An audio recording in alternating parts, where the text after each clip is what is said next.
नमस्कार मित्रांनो, जय महाराष्ट्र। बंगालमधून एक अत्यंत मोठी बातमी समोर आली आहे। ममता बॅनर्जींचा राजीनामा देण्यास नकार, उद्धव ठाकरेंनी स्वतः दिला पाठिंबा। कोणत्याही महत्त्वाची बातमी बघूया। पश्चिम बंगालमधील विधानसभा निवडणुकीचा निकाल जाहीर झाला आहे। यात भाजपने दणदणीत विजय मिळवला। आता तृणमूल काँग्रेसच्या मोठ्या पराभवानंतर ममता बॅनर्जी यांनी पत्रकार परिषद घेतली। त्यांनी म्हटले की आम्ही निवडणूक हारलो नाही, आम्हाला हरवण्यात आले आहे।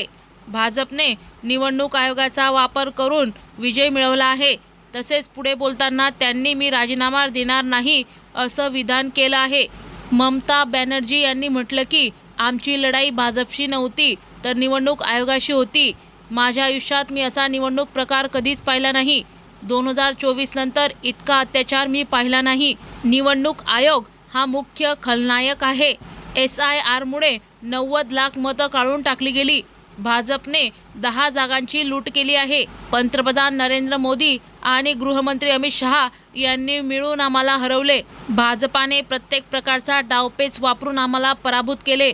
भाजप कार्यकर्त्यांनी आमच्या कार्यकर्त्यांवर मारहाण केली आहे। ममता बॅनर्जी यांनी राजीनाम्याच्या प्रश्नावर म्हटले की माझ्या राजीनाम्याचा तर प्रश्नच उद्भवत नाही। आम्ही निवडणूक हारलो नाही, राजभवनात जाणार का असे विचारले असता ममता यांनी सांगितले की मी राजभवनात जाऊन राजीनामा देणार नाही।